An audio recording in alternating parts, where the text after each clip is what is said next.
Bismillahirrahmanirrahim. Assalamualaikum warahmatullahi wabarakatuh.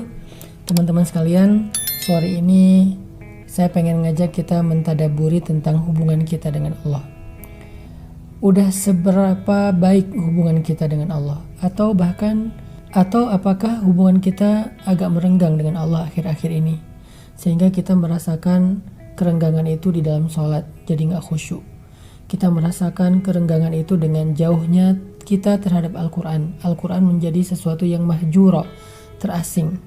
Kita sampai lupa meletakkan Al-Quran kita di mana. Kerenggangan itu dirasakan dengan mudahnya hati kita merasa sedih, galau, dan berputus asa, berkeluh kesah. Kerenggangan itu terasa dalam hubungan kita dengan keluarga kita. Antara kita dengan pasangan, antara kita dengan orang tua, antara kita dengan sahabat. Karena sesungguhnya siapa yang buruk hubungannya dengan Allah, maka akan buruk juga hubungannya dengan manusia. Siapa yang baik hubungannya dengan Allah, maka akan baik juga hubungan dia dengan manusia. Kita pengen merenungkan tentang hubungan kita dengan Allah. Karena Nabi pernah mengatakan, "Man aslaha ma bainahu wa bainallah, aslahallahu ma bainahu wa bainan nas." Siapa yang memperbaiki hubungannya dengan Allah, maka Allah akan memperbaiki hubungan dia dengan manusia. Jadi kalau kita ngerasa ada masalah antara kita dengan keluarga, dengan pasangan, padahal kayaknya kita juga bingung masalahnya apa sebetulnya. Kadang-kadang masalah sepele tapi jadi rame. Kalau kita ngerasa hubungan kita dengan orang tua gak baik, kita ngerasa hubungan kita dengan teman kerja kita gak baik, kita ngerasa hubungan kita dengan tetangga gak baik, maka hal yang pertama yang harus kita introspeksi adalah jangan-jangan hubungan kita dengan Allah gak baik. Sehingga akhirnya hubungan kita dengan manusia juga menjadi renggang. Kalau kita ngerasa kita susah banget khusyuk di dalam sholat, kita jarang banget membuka Al-Quran, kita susah banget bangun subuh, berarti itu indikasi jelas bahwa hubungan kita dengan Allah gak baik. Dulu para ulama sangat peka memperhatikan hubungan mereka dengan Allah. Sampai-sampai mereka bilang, ketika rumah saya bocor, saya akan langsung sholat dan minta ampun, karena tidaklah rumah saya bocor kecuali itu menjadi bukti hubungan saya dengan Allah buruk. Kalau anak saya susah dinasehati, saya akan minta ampun kepada Allah, karena tidaklah hati anak saya keras kecuali karena hubungan saya dengan Allah tidak baik.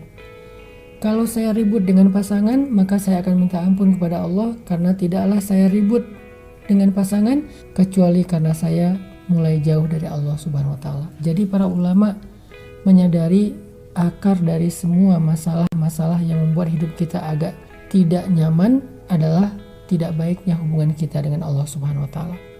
Dan hubungan kita dengan Allah itu bukan hanya akan menjadi jaminan kebaikan kita di dunia, tetapi juga menjadi jaminan kebaikan kita di akhirat. Karena di akhirat kita udah gak bisa berharap ke siapa-siapa kecuali Allah. Maliki yaumiddin, yauma la yanfa'u malu wala banun illa man atallaha biqalbin salim. Hari ketika harta dan keluarga udah gak lagi bermanfaat kecuali orang yang datang kepada Allah dengan hati yang salim, hati yang beriman, hati yang tunduk kepada Allah Subhanahu wa taala. Makanya coba kita renungkan kembali, sudah sebaik apa hubungan kita dengan Allah? Kita lihat kehidupan kita, kita lihat ibadah kita, kita lihat puasa kita udah sampai hari ini. Udah hari kesekian, apakah puasa kita masih banyak kekurangan? Apakah kita masih malas untuk tarawih? Apakah kita masih malas untuk subuh? Berarti hubungan kita dengan Allah lagi parah. Sehingga udah saatnya kita memperbaiki hubungan kita dengan Allah. Balikan lagi kepada Allah. Ajak damai Allah Subhanahu wa taala. Caranya gimana? Mudah. Allah itu pemaaf. Allah itu gak pendendam. Allah itu pemurah. Kalau kita pengen ngajak balikan kepada Allah, cukup dengan kalimat La ilaha illa anta subhanaka inni kuntu minaz zalimin. Tidak ada Tuhan selain Engkau ya Allah, Maha suci Engkau, aku yang zalim, aku yang salah. Akui kesalahan kita, minta ampun sama Allah, maka insya Allah hubungan kita akan kembali baik. Kalau hubungan kita baik dengan Allah, semuanya secara berangsur akan membaik dalam kehidupan kita. Barakallah.